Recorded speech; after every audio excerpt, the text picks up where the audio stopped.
যুবকরা খুব খুশি, মুরব্বীরা মাথা নিচু করে আছে। আচ্ছা, মুরব্বীরাও শোনেন, সবাই পাবে। আর আপনার যা মুরব্বী আব্বা জানরা আছেন, আপনার মুরব্বী হয়ে জান্নাতে যাবেন না। আপনি যখন জান্নাতে যাবেন, তাগড়া যুবক করে আল্লাহ আপনাকে জান্নাতে পাঠিয়ে দিবে। সুবহানাল্লাহ পড়ে। তার নাম হচ্ছে আয়না। নাম কি? আরো জোরে।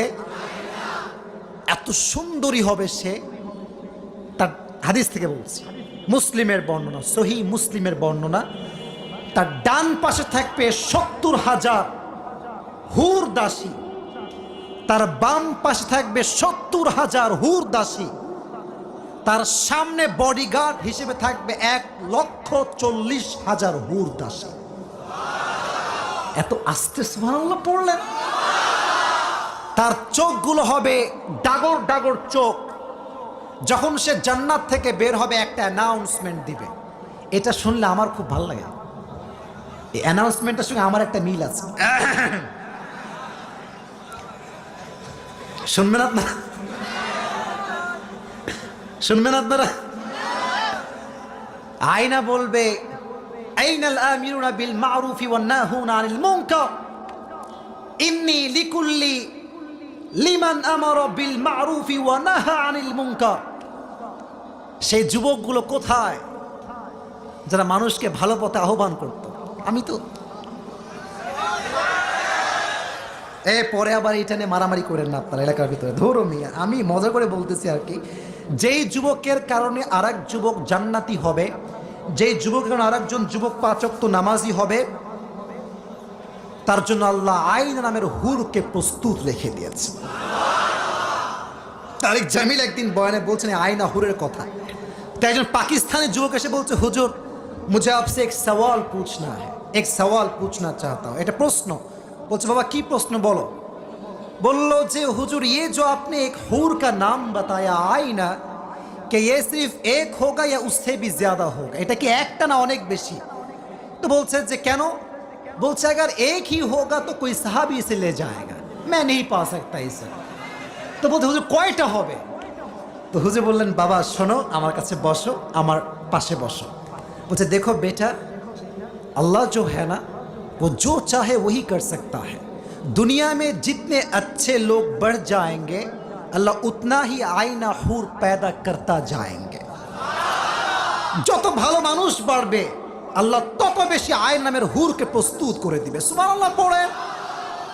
তবে হুর শুধুমাত্র স্বপ্নে দেখলেই হবে না, বাস্তবেও পাওয়া লাগবে। এক যুবক সারা জীবন নামাজ কালাম কিছু পড়ে নাই। কথা কি বোঝা যায়? আমি শেষের দিকে চলে আসছি। তো যুবকটা শেষ বয়সে ভেবেছে যে যা করছি করছি, এবার হজ করে ভালো মানুষ হয়ে যাব, আর কোনো বদমাইশি করব না। তো যখন যুবকটা মোটামুটি তাগড়া যুবক, ওমরা করতে গিয়েছে মক্কার সামনে। तो अल्लाह के बोलছে, अल्लाह मैंने अपनी ज़िंदगी में बहुत गुनाह किया है, अगर मेरी तौबा कबूल हो जाए तो मुझे अभी के अभी उठा ले। আল্লাহ, আমি যদি তওবা কবুল হয়ে থাকে আমাকে এখনই মরণ দাও, মৃত্যু দাও। তো বেচারা 7 তওয়াফ করে আসছে অলরেডি। আর দেখবেন বাইতুল্লাহর যে চত্বরটা, উপরে কিন্তু ছাদ নাই, ঠিক আছে না? উপরে দেখবেন রোদের তাপ পুরো হাজিদের চাঁদের উপরে এসে পড়ে, চান্দু গরম হয়ে যায় একেবারে। তো যুবকের অবস্থা খুবই খারাপ। 7 তওয়াফ করে আসছে, আরও রোদ। ওই দোয়া করার সঙ্গে সঙ্গে রোদের তাপে অজ্ঞান হয়ে পড়ে গেছে।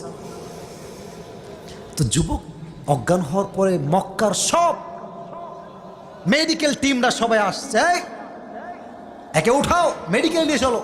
অবস্থা খুবই খারাপ। মেডিকেলে ভর্তি করা হয়েছে।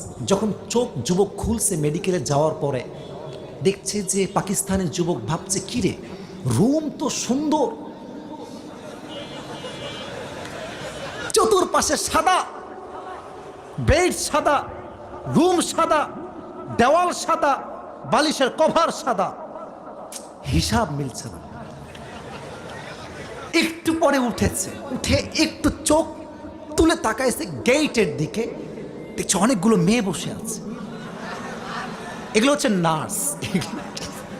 এগুলো কি মাশাআল্লাহ, সবার সাদা পোশাক, নার্স দেখবেন হোয়াইট কালারের ড্রেস পরে। তো যুবক বলছে, ইয়ার জান্নাত ভি আ গিয়া, হুর ভি আ গিয়া।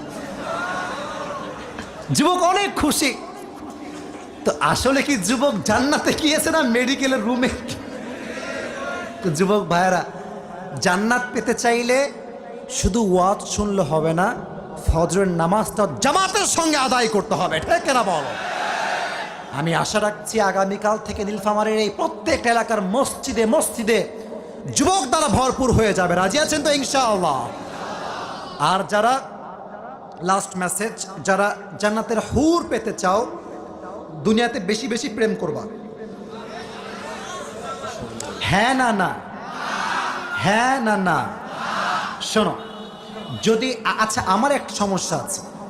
দেখেন, 1 ঘন্টা কতগুলো হাদিস বললাম, কতগুলো আয়াত বললাম, হিসাব আমার কাছে নেই। অহংকার করছি না, শো অফ করছি না। আপনি দেখবেন আমি যখন ওয়াজের মাঝখানে জাস্ট 30 সেকেন্ড যুবকদেরকে নিয়ে বলবো, ওই টিকটকার যারা আছে এটা নিয়ে এমন ভাইরাল করবে, আর আমার মতো দাড়ির টুপিওয়ালা হুজুররা বলবে যে আসিফ হুজুর খালি প্রেমের ওয়াজ করে। আপনারা আমার চাক্ষুষ সাক্ষী। আজকে আমি বাড়তি কথা কোনো বলছি? ফাউল কথা আজকে বলছি? প্রত্যেক দিন এই ওয়াজগুলো করি, কিন্তু সমস্যা কোথায় জানেন? এখন শর্ট ওয়াজ চলে, এখন ফুল ওয়াজ কেউ শুনতে চায় না। আপনি ফুল ওয়াজ আপলোড দিবেন, দেখবেন 10,000 ভিউ, 20,000 ভিউ। টিকটকাররা ছাড়বে, দেখবেন 10 মিলিয়ন ভিউ। তাহলে কি হয় জানেন? মানুষের নেগেটিভিটি কই থেকে আসছে? ওই 30 সেকেন্ডের ওয়াজ শুনে, 1 ঘন্টার ওয়াজ শুনে না। আরে যে 30 সেকেন্ডের মতো ওয়াজ শুনে মন্তব্য করে, তার মতো মূর্খ আল্লাহর জমিন আর কেউ হতে পারে না।